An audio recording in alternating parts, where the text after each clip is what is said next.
Olá, gente! Hoje a gente inicia o nosso segundo módulo da nossa disciplina Química Quantitativa Experimental.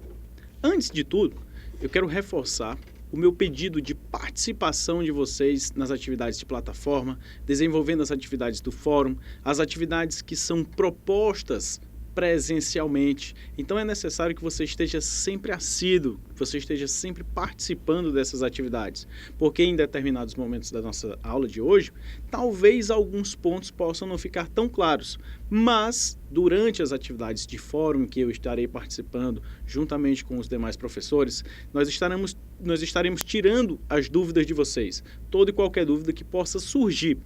Então é necessário a assiduidade de vocês, é necessário que vocês estejam sempre presentes nas atividades que foram propostas a vocês, ok? Então a gente inicia o nosso segundo módulo de quantitativa experimental. E este nosso segundo módulo, ele traz como objetivos os seguintes objetivos: determinar os principais erros em análises quantitativas e diferenciar e analisar os diversos métodos gravimétricos de análise. Como assim, professor? Erros? Então quer dizer que toda análise química ela vai ter que ter um erro? Gente, sabe aquela análise, aquela amostragem, a separação de amostra que nós falávamos lá no primeiro módulo? Pois é, quando você separa uma amostra e leva esta amostra para passar por um procedimento de análise laboratorial, quanto a propriedades químicas, quanto a componentes químicos, em algum momento dessa análise, ela vai ter um erro. E estes erros, eles são inevitáveis. De forma que nós podemos minimizar estes erros, mas os erros, eles serão inevitáveis. Esses erros sendo inevitáveis, o que nós podemos fazer? Nós podemos buscar meios para que possamos minimizar os erros. E esses erros, eles são de diversas formas, de diversas naturezas. E é isso que a gente vai fazer: analisar cada tipo de erro e esclarecer possíveis dúvidas que possam ficar durante as análises que serão feitas em laboratórios. Então, erros em análises químicas. As medidas, invariavelmente, elas envolvem erros e incertezas. Então, quando você quer pesar uma amostra teórica, está ali no papel, segundo este experimento, eu devo pesar tal quantidade de massa. Mas, por um descuido mesmo de calibração de material, de padronização de substância, esta pesagem não sai tal qual está ali expresso no papel, na teoria.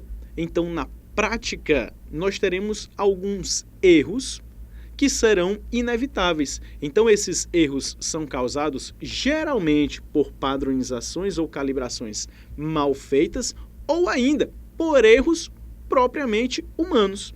Esses erros envolvidos nas medidas são uma parte inerente do mundo quantitativo. Olha só o que eu disse. Sempre que eu vou analisar uma amostra, é inevitável, o erro vai estar presente. E o que é que nós podemos fazer? Nós podemos minimizar esses erros, tendo possibilidades de encontrá-los. E quando nós encontrarmos esses erros, nós faremos técnicas ou análises que terão como intuito minimizar esses erros. E o que é que pode ser feito? Você pode estimar uma grandeza de erro, então você pode ponderar, você pode dar um limite ao erro, só pode ir até tal faixa de massa. Depois disso, esse erro já não é mais aceitável. Então, o que é que se pode fazer? Se pode estimar uma grandeza de erro com uma aceitação, uma exatidão, melhor dizendo, aceitável.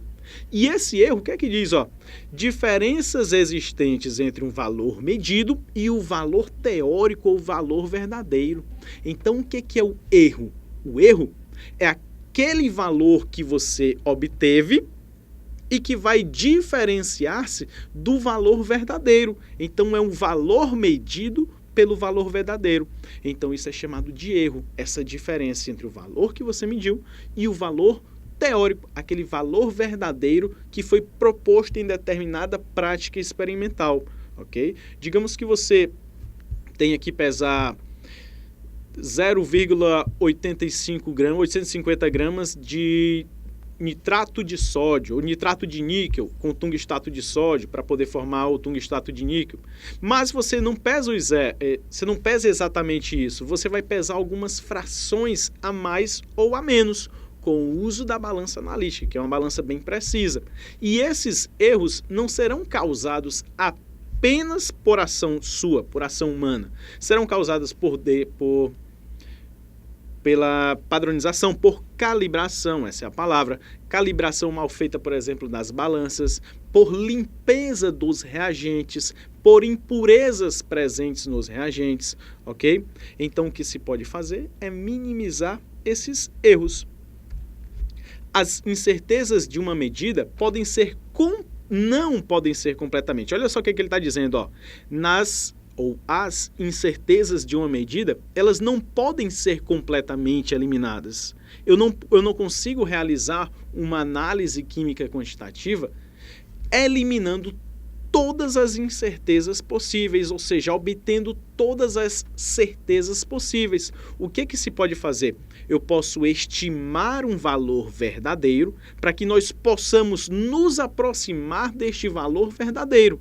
De forma que, ao nos aproximarmos deste valor verdadeiro proposto na análise química quantitativa experimental, nós passaremos por um conjunto de erros e incertezas. Então, essas incertezas, durante uma medida na análise química quantitativa experimental, ela é inevitável.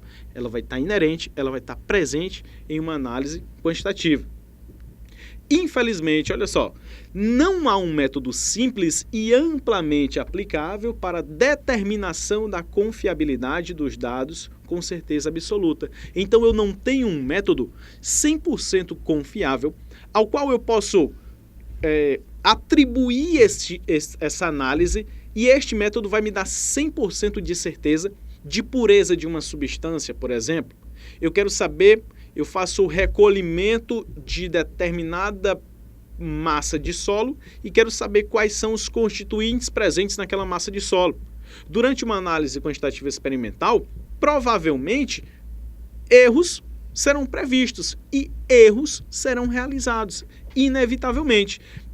O que eu não posso ter é um método que vai me dar 100% de certeza dos constituintes que estão presentes naquela amostra, ou ainda, que ele não vai apresentar ou demonstrar nenhum tipo de erro na sua análise. Eu não tenho este método que seja simples e que ele seja amplamente aplicável. Então, durante uma análise química, uma das primeiras perguntas que se deve fazer: qual o maior erro que posso tolerar nesse resultado? Então, quando se pergunta o erro tolerável, é aquele erro que talvez não atrapalhe os seus estudos quanto àquela amostra. Então, eu posso ter um erro de mais ou menos 0,150 gramas, numa pesagem de uma amostra, por exemplo. Acima disso, esse erro ele já é bastante considerável. Então, de fato, ele já vai provocar um erro, uma margem de erro bem grande. E isso pode interferir nos resultados previstos durante uma análise química. Okay? Então, eu posso mensurar aquele erro tolerável. Determino o método escolhido e o tempo requerido para completar a análise, ou seja, quando eu me faço essa pergunta, qual o maior erro que eu posso tolerar nesse resultado, eu posso, ao mesmo tempo, ao obter essa resposta, selecionar o tipo de análise ou ainda o método mais conveniente que me permita minimizar possíveis erros, possíveis incertezas, ok? Dentro da química quantitativa, nós temos que ter atenção em determinados conceitos, como, por exemplo, réplicas. O que são réplicas? Segundo o conceito, réplicas são amostras com aproximadamente o mesmo tamanho das que são submetidas às análises exatamente da mesma forma. Em outras palavras, réplica são várias amostras da mesma substância que foram obtidas pelo mesmo tipo de método. Então, são várias amostras que apresentam características muito semelhantes e que foram obtidas pelo mesmo método. Digamos que eu vá recolher uma amostra de solo E durante essa amostra de solo, eu preciso de outras quantidades de amostras, dessas amostras, para poder formar um resultado, para eu poder comparar esses resultados. Então, para que eu possa comparar esses resultados, eu preciso ter mais de uma amostra. E essas amostras, elas passam a ser chamadas de réplicas. Por quê? Porque eu terei as mesmas substâncias, provavelmente nas mesmas quantidades, obtidas da mesma forma. Sendo assim, eu faço a análise com todas essas réplicas e comparo os seus resultados. Ao comparar os seus resultados, a gente entra nos conceitos de média e mediana. O que é uma média e o que é uma mediana? A média, também chamada média aritmética ou simplesmente a média, é obtida pela divisão da soma das réplicas de medida pelos números de medidas do conjunto. Então, o que eu faço? Eu tenho várias réplicas, digamos que eu tenha várias massas de réplicas, 6 massas de réplicas, como nós veremos no próximo slide. Nós teremos 6 massas de réplicas, nós iremos fazer o somatório destas 6 massas e dividir pelo número total, que é o 6. Daí nós obteremos o que nós chamamos de média. Já a mediana, que é diferente de média, é o resultado central quando as réplicas de dados são organizadas de acordo com uma sequência crescente ou decrescente de valores. Olha a observação que ele diz, ó. Para o número ímpar de resultados, a mediana pode ser avaliada diretamente. Para um número par de resultados, a média do par central é usada. Vai ficar mais claro agora, ó, com um exemplo. Por exemplo, resultados de 6 réplicas de determinações de ferro em amostras aquosas de uma solução padrão contendo 20 partes por milhão de ferro. Então, quais foram os resultados dessas 6 réplicas? Nós vamos fazer a média e a mediana para estes resultados. A média nós vimos que é o somatório de todas as massas dividido pelo número total de réplicas. Então vamos lá, ó. Em partes por milhão de ferro, cada pontinho aqui, daquele ali, ó, cada pontinho preto que você vê na imagem, ele representa parte por milhão. Então os dados foram os seguintes: 19,4, 19,5, 19,6, 19,8, 20,1 e 20,3. Você observa que foram 6 amostras. Eu vou somar todas essas amostras e dividir pelo número total de amostras, que foram quanto? 6 amostras. De forma que eu obtenho como média um valor de 19,78, aproximado para 19,8. Já no caso da mediana, se fossem valores ímpares, o que nós poderíamos fazer? Simplesmente selecionar aquela quantidade central. Agora, como nós temos valores pares, o que a gente faz? A gente pega os 2 valores centrais, que são 19,6 e 19,8, que ficam bem no meio, ó, aquela massa mediana, e vou dividir por 2. Então, sendo assim, eu obtenho o que eu chamo de mediana. Ok? Precisão. Outro termo que a gente tem que ficar bastante atento é precisão. Qual o conceito de precisão? A precisão é a proximidade dos resultados em relação aos demais, obtidos exatamente da mesma forma. Então, observa o seguinte, ó. Você observa lá naquela imagenzinha anterior que nós tínhamos 6 réplicas. E se você observar, as 4 primeiras réplicas, elas tiveram uma precisão, ou seja, valores bem próximos, 19,4, 19,5, 19,6, 19,8. Foram valores que foram bem próximos. Então, ao realizar a análise dessas amostras, nós obtivemos uma precisão boa. Por quê? Porque é a proximidade de vários resultados em relação aos demais. Então, eu obtive um valor que ele estava próximo de outros valores. O que é o que eu tenho aí? Eu tenho o que eu chamo de precisão. Já já a gente vai ver um exemplozinho para poder ficar mais fácil de visualizar. Mas o que vai interferir na precisão? Descrevem a precisão de um conjunto de dados de réplicas, o desvio padrão, a variância e o coeficiente de variação, ok? E exatidão? Exatidão é um termo que é diferente de precisão. O que é exatidão? Exatidão é a proximidade de um valor medido em relação ao valor verdadeiro ou aceito. Então, digamos que nós tenhamos um valor a ser aceito. Digamos que um valor aleatório de 20 partes por milhão. Durante uma análise, nós obtivemos 19,9 partes por milhão de uma substância. Então, nós fomos praticamente exatos. Nós estivemos bem próximos do valor que é aceito. Então, a exatidão é a proximidade de um valor medido em relação ao valor verdadeiro ou aceito. Segundo essa imagenzinha que nós temos aqui, para que nós possamos diferenciar precisão de exatidão, nós temos aí 4 círculos. 4 círculos. Entenda, neste gráfico, nesta imagem, a exatidão ela vai ser quando os pontos estiverem mais concentrados no centro. Então, quanto mais pontos no centro eu tiver, eu terei uma exatidão maior. Quanto mais pontos próximos um do outro nós tivermos, nós teremos uma precisão maior. Então, na primeira imagem, do lado esquerdo, no canto superior, você observa o seguinte: você observa vários pontos que estão divididos uniformemente nestes círculos. Você observa que eles estão praticamente isolados uns dos outros. Se eles estão isolados uns dos outros, é porque eu não obtive valores tão parecidos assim. Então, eu tive uma baixa precisão.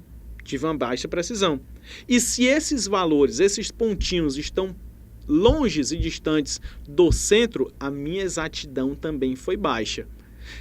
Comparativamente com a segunda imagem do canto superior direito, você observa que você tem uma concentração muito grande desses pontinhos em uma única região e esses pontinhos estão muito próximos. Então, quanto mais pontos eu tiver próximos um dos outros, maior vai ser a minha precisão, maiores serão as precisões das análises feitas. Entretanto, se eu tenho esses pontinhos mais afastados do centro, porque eu estou buscando uma exatidão, e a minha exatidão no exemplo é quando eu atinjo os pontos centrais, o centro do círculo, eu vou ter uma baixa exatidão. Apesar de eu ter uma elevada precisão, porque eu tenho vários resultados muito próximos uns dos outros, a minha exatidão ela vai ser baixa, porque eu só terei uma exatidão neste exemplo quando os pontinhos estiverem no centro. No terceiro círculo, do canto esquerdo, na parte inferior, você observa já uma precisão baixa. A precisão é quando eu tenho pontos muito próximos uns dos outros. Então, você observa que os pontinhos ali já não estão tão próximos uns dos outros. Então, eu vou ter uma precisão baixa. Mas observe o seguinte também, que eu tenho muitos pontos numa mesma circunferência. Observe que eu já tive muitos pontos numa mesma circunferência, garantindo uma alta exatidão, ao contrário do que nós víamos nos outros 3 círculos, ok? Então, nós temos uma alta exatidão, porque nós temos vários pontos numa mesma circunferência, e uma baixa precisão, porque esses pontos, apesar de estarem numa mesma circunferência, eles estão em pontos isolados. E no último caso, você observa o seguinte: muitos pontos concentrados no centro do círculo. Se eu tenho muitos pontos no mesmo local, se eu tenho muitos valores que são muito próximos, eu tive uma elevada precisão. E se eu tenho muitos valores que são próximos aos valores teóricos ou ainda aos valores esperados, eu terei uma elevada exatidão. Então, é isso que a gente tem nestas imagens. Os tipos de erros que nós podemos observar. Os principais tipos de erros são os erros absolutos e erros relativos. Nós veremos os outros erros. Mas em que consiste o erro absoluto? O erro absoluto ele vai ser a diferença entre o valor medido e o valor verdadeiro. Então, se você mediu um valor e fez a diferença deste valor em módulo com um valor verdadeiro, você vai obter o que a gente chama de erro absoluto. A partir do momento em que você obtém o erro absoluto e divide pelo erro ou pelo valor verdadeiro, multiplicado por 100, você tem o que a gente chama de erro relativo. Então não esquece, o erro absoluto ele vai ser a diferença entre o valor medido na prática menos o valor verdadeiro. O erro relativo vai ser o valor medido na prática menos o valor verdadeiro dividido pelo seu valor verdadeiro multiplicado por 100. É o que eu terei de erro relativo em termos percentuais. Os outros tipos de erros são erros aleatório, sistemático e grosseiro, ou indeterminado. O que é o erro aleatório? Faz que os dados se distribuam de forma mais ou menos simétrica em valor do valor médio. Erro sistemático ou determinado faz que a medida de um conjunto de dados seja diferente do valor aceito. E o erro grosseiro, eles ocorrem normalmente apenas de forma ocasional. E esses erros grosseiros, eles são frequentemente grandes ou pequenos o suficiente para poder alterar os resultados de uma análise quantitativa. E esses erros grosseiros geralmente são resultados de erros humanos, ok? Por exemplo, se uma parte de um precipitado for perdida antes da pesagem, os resultados analíticos serão mais baixos. Outro exemplo é tocar um pesa-filtro com os dedos quando a sua massa vazia já foi determinada, fará a leitura da massa de um sólido pesado no frasco contaminado ser mais alta. Então, se eu faço a pesagem de determinada amostra e depois eu vou poluir sem querer essa amostra, pegando manualmente ou ainda deixando cair algum tipo de substância sobre ele, os meus resultados durante as análises, eles já serão comprometidos. Então, esses erros são chamados de erros grosseiros, que geralmente são ocasionados por ação humana e podem provocar resultados altos ou ainda baixos, de forma que eles podem comprometer o resultado final do experimento. Erros sistemáticos são os erros que têm um valor definido e uma causa identificável e são da mesma ordem de grandeza para réplicas de medidas realizadas de maneira semelhante. As fontes de erros sistemáticos. A primeira fonte são os erros instrumentais, causados pelo comportamento não ideal de um instrumento, por calibrações, falhas ou pelo uso de condições inadequadas. Então, a partir do momento em que você utiliza um aparelho que não está calibrado, um instrumento que não está calibrado, um instrumento que não está lavado de forma correta, um instrumento que não está com as suas dimensões corretas, você já pode comprometer os resultados da sua análise. Se esse erro houver, ele vai ser chamado de erro instrumental. O segundo erro é chamado de erro de método, que surge do comportamento químico ou físico não ideal de sistemas analíticos. Dependendo da análise que eu fizer, ou melhor, dependendo dos resultados que eu quero obter escolhendo determinada análise, esses resultados eles podem provocar eles podem surgir com uma série de erros, porque eu escolhi um método errado. Então, dependendo do tipo de análise que eu quiser realizar, eu preciso escolher um método que me forneça esses dados que eu quero obter. Caso contrário, se eu utilizo um método que não seja o ideal para aquela análise, eu vou obter erros que serão fatais. Outro tipo de erro são os erros pessoais. Com esses erros pessoais a gente finaliza essa primeira partezinha. Então, erros pessoais, eles resultam da falta de cuidado ou falta de atenção ou limitações pessoais do analista. Então, quando você faz de qualquer forma a pesagem de uma amostra, quando você faz de qualquer forma a calibração de uma amostra, você está promovendo ou provocando erros que podem ser fatais para os resultados da sua análise. Esses erros que são provocados por falhas do próprio analista, que é a pessoa quem vai realizar a prática de análise, são chamados de erros pessoais, ok? Então essa primeira parte do nosso módulo 2, a gente encerra agora e a gente continua daqui a pouco. Até já.